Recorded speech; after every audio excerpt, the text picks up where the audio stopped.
Assalamualaikum warahmatullahi wabarakatuh. Saya Anissa Zakiah, NIM 211450018, kelas Log 1B.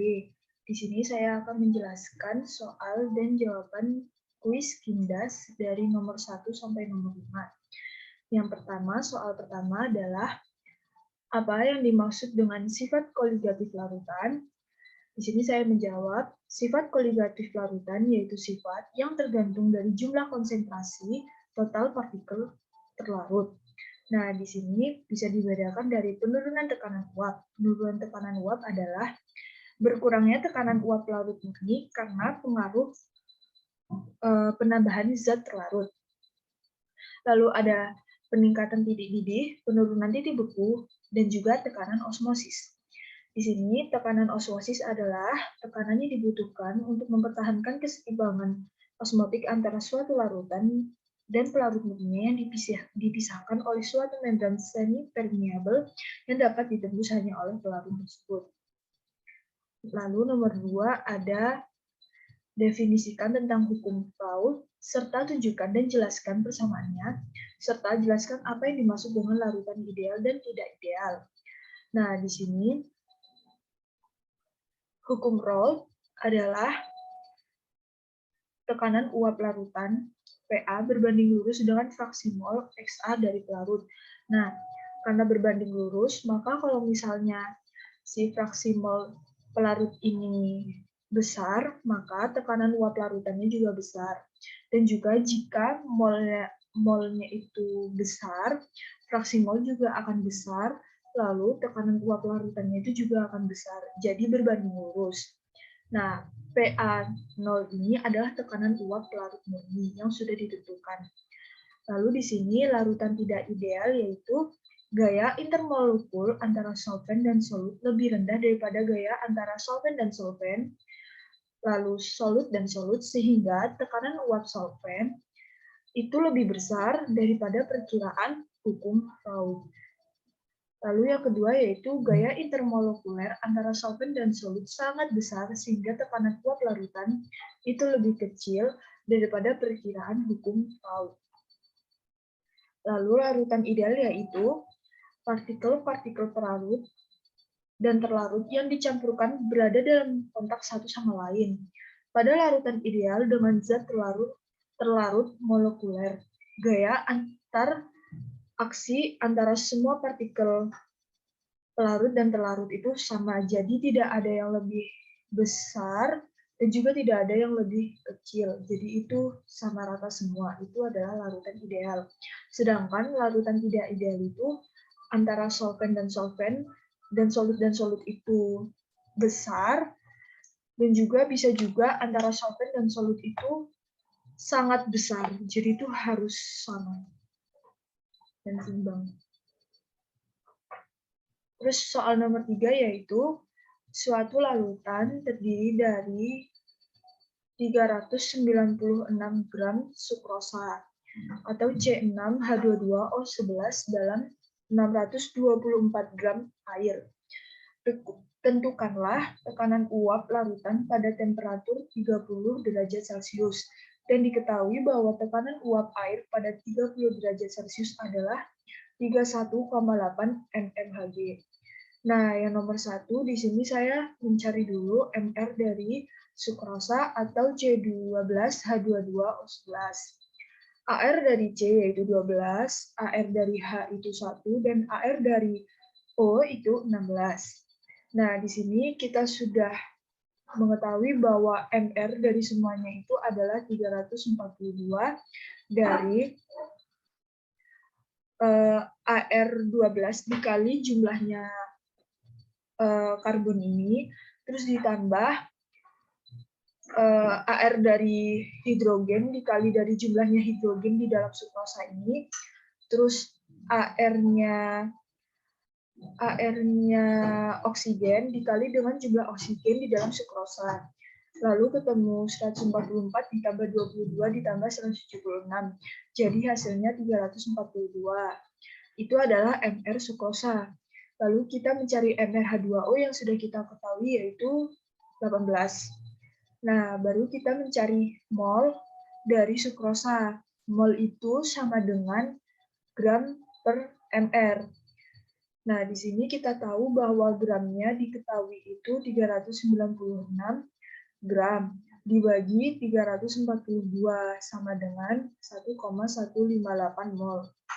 Nah, mol H2O itu sama dengan gram per mr juga, jadi gramnya itu 624 gram dibagi dengan mr-nya itu 18, jadi 34,67.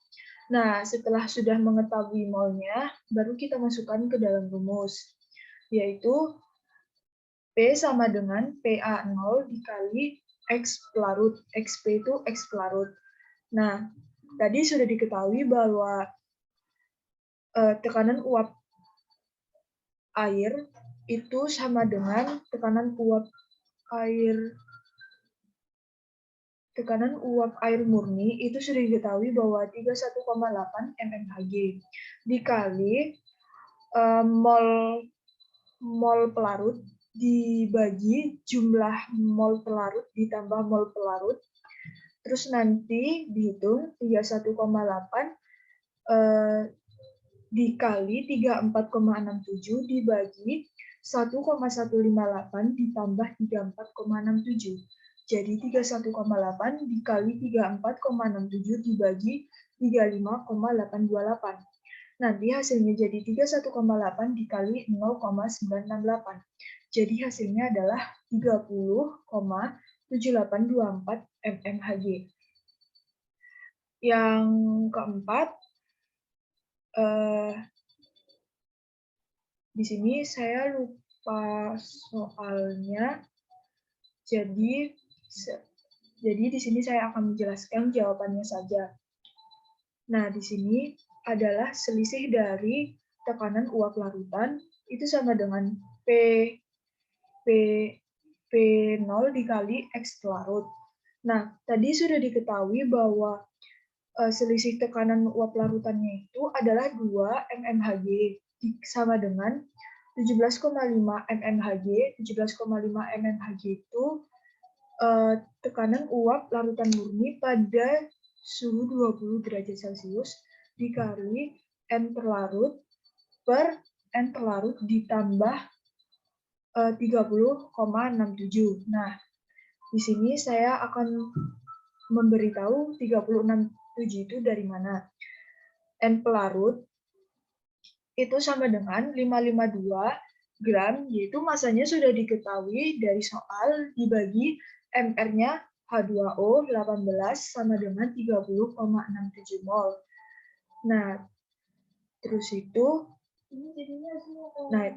nanti 17,5 mmHg itu ditaruh di bawah, pindah posisi jadi pembagian sama dengan N pelarut per N pelarut ditambah 30,67. Hasilnya itu 0,114 sama dengan N pelarut per N pelarut ditambah 30,67. Berarti 0,114 dikali, pindah posisi jadi kali, N pelarut ditambah 30,67 sama dengan N pelarut. Berarti 0,114 N pelarut ditambah 3,496 sama dengan N pelarut. Nah, baru N pelarutnya dipindah ke sisi kiri, itu menjadi min. Jadi 0,114 N pelarut min N pelarut sama dengan 3,496. Karena N ini tidak ada angka di depan, maka kita anggap itu 1. Jadi sama dengan 0,886 N pelarut sama dengan min 3,496. Oh, ini min hasilnya, maaf, min 0,886 N pelarut sama dengan min 0,3496. Berarti N pelarut sama dengan 3,946 mol. Karena min ketemu min jadi positif. Dan itu 3,496 dibagi 0,886. Nah, karena ini N pelarut, N itu sama dengan mol. Mol itu sama dengan gram per mr. Karena kita tahu bahwa mr dari C12H22O11 atau sukrosa itu 342 dari soal sebelumnya, maka 3,94 mol sama dengan gram per 342. Jadi 1349,532 gram. Itu adalah massa dari sukrosa. Nah, di sini saya juga akan menjelaskan nomor 5 jawaban dari soal nomor 5. Molalitas naftane itu 2,47 molalitas. M itu molalitas. Titik didih benzena itu 80,1 derajat Celcius dan titik bekunya benzena itu 5,5 derajat Celcius. Di sini koefisien boil benzena itu 2,53 derajat Celcius per molalitas. Terus koefisien freeze benzena itu 5,12 derajat Celcius per molalitas. Nah, di sini bahwa kita sudah mengetahui dari M molalitas. M ini molalitas dari yang terlarut. Nah, itu kita sudah mengetahui yaitu 2,47 M dikali koefisien boil benzena, karena di sini itu selisih dari suhu boil. Nah, maka dari itu pakai koefisien boil benzena. Nah, 2,47 dikali 2,53 sama dengan 6,2491 derajat Celcius. Sudah diketahui bahwa selisih suhu boil itu 6,2491 derajat Celcius. Nah, selisih suhu boil itu sama dengan suhu boil dikurangi sama suhu boil yang asli nih. Suhu boilnya pelarut, maaf. Suhu boilnya pelarut. Berarti 6,2491 derajat Celcius sama dengan suhu boil yang kita cari dikurangi 80,1. Maaf kalau salah. 80,1 derajat Celcius, 6,2491 ditambah 80,1 derajat Celcius sama dengan suhu yang kita cari jadi 86,4491 derajat Celcius. Itu jawabannya. Terus suhu selisih freeze-nya itu juga sama, molalitas dikali koefisien freeze-nya. Jadi 2,47 dikali kita tahu bahwa koefisiennya itu 5,12 derajat Celcius per molalitas sama dengan 12,646 derajat Celcius. Nah, selisih dari suhu freeze itu sama dengan suhu freeze dari pelarut dikurangi suhu freeze yang kita cari. Nah, itu berarti 12,646 sama dengan 5,5 derajat Celcius dikurangi suhu freeze. Berarti 12,646 derajat Celcius min 5,5 derajat Celcius sama dengan min suhu freeze. Nah, karena ini 7,146 derajat Celcius sama dengan min suhu freeze, sama dengan min 7,146 derajat Celcius sama dengan itu suhu freeze-nya. Itu jawabannya. Sekian dari presentasi saya. Bila ada salah kata, mohon dimaafkan. Wassalamualaikum warahmatullahi wabarakatuh.